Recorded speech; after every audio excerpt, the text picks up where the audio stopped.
Welcome back to Figure Depot.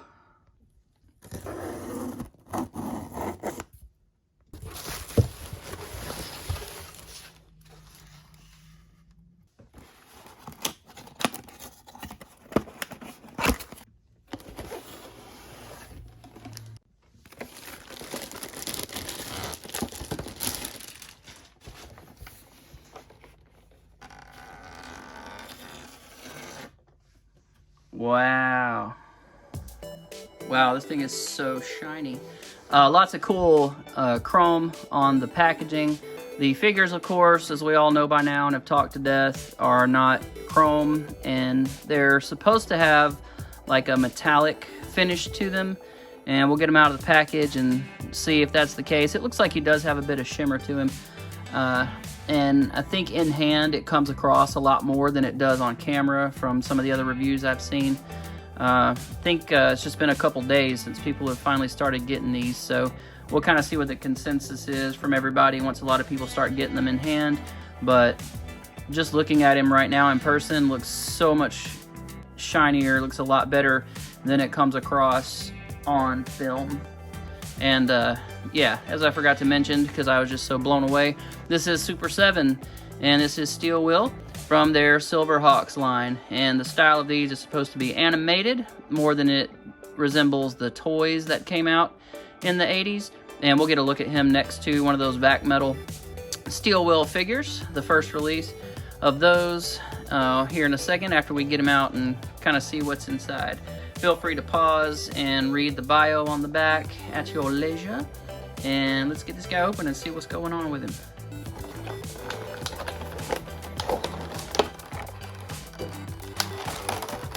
We get a double clamshell. So you get your blast effects and weapons and birds. You get a little bit of all of it in each of these. Extra hands. You get Stronghold, his bird, and of course Tallyhawk comes with Quicksilver, which is in Wave 1, which has been pushed back until way after this Wave 2 releases, so kind of weird, but hey, we'll take it. Steelwill was always my favorite. He was the first one I ever got as a kid, so I'm really glad to be getting him first, actually, so it doesn't bother me. Let's get all this stuff out of the package and start putting it together. As you can see, we get lots of great accessories. We got the interchangeable arms. We got 2 weapons with parts that you can interchange. This open mouth, closed mouth, and the little blast effect can interchange between them all. You've got your multiple different gripping hands.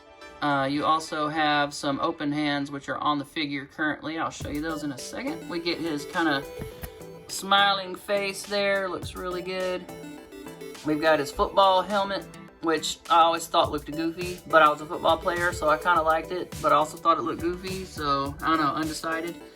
We get fist hand, we get slightly open hand, we got even more open hands, and of course there's his other little army arm. Then we got Stronghold with his wings open, looking awesome. And then we got the Stronghold just kind of in his perched zone, chilling. And then of course we got our figure here, and I feel like the shimmeriness of the paint just doesn't come across on camera. It just looks really flat, which is why I think a lot of people are like meh at the pictures. But when you have him in hand, he's a lot more shiny. It just doesn't translate well. The silver kind of looks shiny on camera, but you can't really see the sheen of the blue under this light. It's just not really giving you an accurate idea of what it looks like. You are going to want to be extremely careful. This broke right here at this joint when I tried to rotate it. It's supposed to rotate here at the bicep. You're actually supposed to be able to pop it off and interchange it with that shoulder socket. The shoulders come out of the body here, and then the arms pop off here, so that you can interchange the one that has the little disc right there that you insert the blast effect to, and that's supposed to be interchangeable. So you're supposed to be able to put him on the flying figure with that blast effect, And then you're also supposed to be able to put it on him when he's just standing there without the wings, without the winged arms. But you can't do that now on mine because it just broke off in my hand. Super awesome. Big Bad Toy Store will probably replace it, but it's just annoying to have to do that. Alright, here's a look at Steelwill by himself with his I think it was 86 counterpart. I believe the cartoon came out in 86, which I think is when the toy line was released, if memory serves me correctly. And you can see Steelwill was like a much darker blue in the action figure, but of course on the cartoon he was actually kind of gray and a little less blue. But looks like they have kind of gone somewhere in between for this figure to kind of play to the blues in this and kind of get away from the gray. He's more of a charcoal gray on the cartoon itself, but I like that they went with a blue. It's a really nice blue, very shiny again in hand. It's certainly not vac metal, as you can see with the actual original Silverhawk toy over here, but it's enough. You know, it looks like the cartoon, I will say that, and it looks really good. I do like it, and very satisfied with it in hand. Would have been nice to get some kind of flight stand with these guys, but I can make one easily enough. Just bend a coat hanger and find a spot to run it up in there somewhere, or get one from like a DC figure like McFarlane, get one of their flight stands or something. But yeah, looks really good. Alright, going over his articulation, the head will look up very far, which is great for your flight poses, so that's really nice. But it will not look down at all. That's just kind of looking straight forward.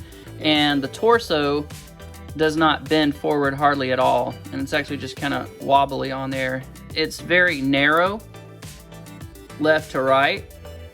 You know, it's not very thick front to back. Instead of being round, it's very oval, so you don't really get any kind of movement out of that. You can twist his torso, but it will fold this over, so I'd be careful with that over time, messing with that. But you're not gonna really get any movement out of here, front, back, down, or side to side. It's just kind of on there. The legs will kick forward really nice, 90 degrees. They'll go back a hair. You do get 90-degree bend at the knee. You won't get heel to butt out of that. And then you have like a left to right swivel, which is kind of a strange choice, I would say. But it is what it is. The toes will point down a little bit. Well, I shouldn't say toes, I should say ankles. And then they won't really go up any. They're just kind of flat, and then they'll go down. You do get a pivot though. It's not just insane, but it is enough to kind of get some movement out of that. So decent enough articulation, but nothing just out of this world. He will do a split very well, so there's that. But you have a swivel here where the bicep meets the pec. You have a swivel here also where the bicep meets the shoulder. On the arms with the wings, you do not have an articulated elbow joint. You do have swivel hinges here on all the hands and wrists on both sets of arms.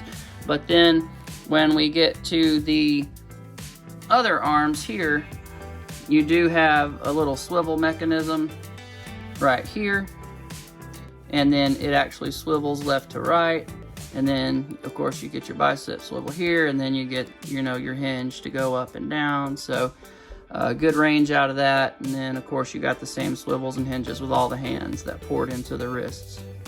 You can get a lot of fun looks out of this figure with all the different accessory options, especially with the different interchangeable hands. Looks really cool.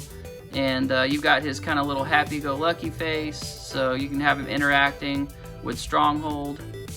And you can get one with him perched on his arm with the wings open or with the wings closed, as we looked at earlier. But either option's really great. Here's a look at Steelwill with Stronghold with his wings spread out, about to take flight, and he's got his blast shield down, the football helmet themed blast shield. I do say I always wished that he had a normal helmet, kind of like all the rest of them do when they're in battle mode. I did think that this one kind of stood out and looked a little funny, but it's still cool. It's quirky. It's part of the 80s. Everything was kind of silly in the 80s, so it's alright. And in true fashion, the muscle of the group looks good in a nice little bodybuilding pose, little Mr. Universe, little Arnold Classic action going on here. Getting his flex on, looks very good. Where the engineers really messed up on this figure is here. So you got a knee bend here, and then this twist, but for what reason? The post should go into here instead of coming from here down, and that way you can bend the leg, you know, back and forth, side to side. Should go side to side. This little rotating doesn't really do much for you. The peg should be coming from here into there, not from there down. You don't get enough twist up here to get the legs swinging side to side like you need to. That's why. Here's another look at them side by side without their wings on. And that's kind of how I typically display my classic figure, but I will probably go ahead and display him with his wings spread out because I just like the way they look. Alright, for some real quick size comparisons, here we have a McFarlane Batman figure and a NECA 7-inch Street Fighter figure, and you can see they're all kind of hanging out right around the same size. Proportions are pretty evenly matched between these two, but Batman over here is a lot more slender, especially in the legs. His arms are longer, but I think they're a little bit too big for the figure, which is nothing new. If you've been around McFarlane, they had kind of gorilla arms when they first came out, and then they started tightening up the proportions a little bit, and this is one of their earlier figures. So, but yeah, all hanging in, you know, around the same size. So McFarlane, NECA, 7-inch, those are all gonna kind of go with the Super 7 stuff. And I think I just sold my only MOTU Classics He-Man figure, so I don't have that. That would be a nice fun little comparison because they're kind of around the same size, so you're just gonna have to take my word for it. And he's just a little bit shorter than Flash Gordon and Phantom, but still, you know, reasonably within a similar scale. Looking at some larger Marvel figures, him and Warpath are pretty similar. I took his shoulder pads off so that you could see they kind of come in around a similar height. Warpath just a hair taller, but still pretty close in thickness. Then we got Venom, who towers over both of them, but he's a lot more slender in the leg department, although his shoulder boulders are definitely bigger than both of those guys. And real quick, just kind of looking back at McFarlane, definitely the scale for McFarlane is all over the place. Just a hair shorter than this Solar Suit Superman, but the movie Superman is taller, the Henry Cavill version, so and much more slender. But in terms of thickness and muscularity, he kind of blends a little bit more with this guy. And just to squeeze some 80s in there, here he is with some Origins He-Man figures, which were much bigger than the vintage Silverhawks, but not quite as big as this guy. Although in width, yeah, they're about as wide, but their legs are a little stubby.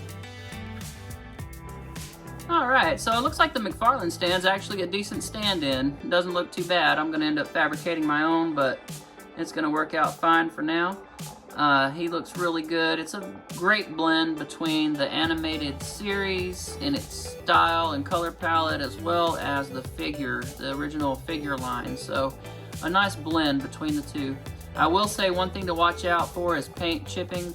The little hinge on top of the shoulder balls definitely started chipping off right away as I began to move it. So that's going to be an issue. The good thing is that silvery blue is the color that the plastic is underneath. So they have painted over it a very similar color to what it actually is anyway, so it's not that noticeable. So thank you for that. It's not like the NECA figures for the Phantom when they had like purple pins to connect his black shin to his black boot, and when you start moving them you have this random purple area on his foot. So they went with the color that would work just fine if that paint chipped off, so that's great. Really like that they did that. This is going to look beautiful displayed in your collection, whether it's standing on a shelf or hung from the ceiling with some fishing line, or however you decide to display these guys. Throw them on a flight stand. They're going to look awesome, and I'm really excited, really glad to have them. So stoked. Look fantastic. Can't wait to get the rest of them. We really need them to come on with that Copper Kid. Copper's my favorite color of metal. Copper and silver kind of interchangeably. So really excited to see what they end up doing with Copper Kid. And I'm curious, you know, we got kind of an in-hand look with Chartimus Prime at the Quicksilver, and it was very gray, not very shimmery at all. At least it wasn't coming off on camera that way. But it may be a similar issue to what we run in with this guy. He's very shimmery in your hand, even though it doesn't really quite look like it on camera. So hopefully that's all that was. But they may be going back and kind of revisiting his silver and giving it just a little more sheen than what they had originally decided to go with. I love these. I love having them. They're going to be displayed probably all the time. They're not one that I'm going to be putting up and then bringing back out. They're just going to always be out because I love Silverhawks. Thanks so much for watching. If you got any questions or comments, drop them down below. And please subscribe. That really helps my channel. I'm trying to grow it, so it's been a little tough with what they're doing with the algorithm lately. And it would really be helpful to me if you would drop a comment, share a video with somebody if you enjoyed it. And I'll see you next time. Be sure and check out my Instagram, Figure Depot, one word, over on Instagram. I'll be taking pictures and doing all kind of stuff here in the coming days. So see you next time. Thanks for watching.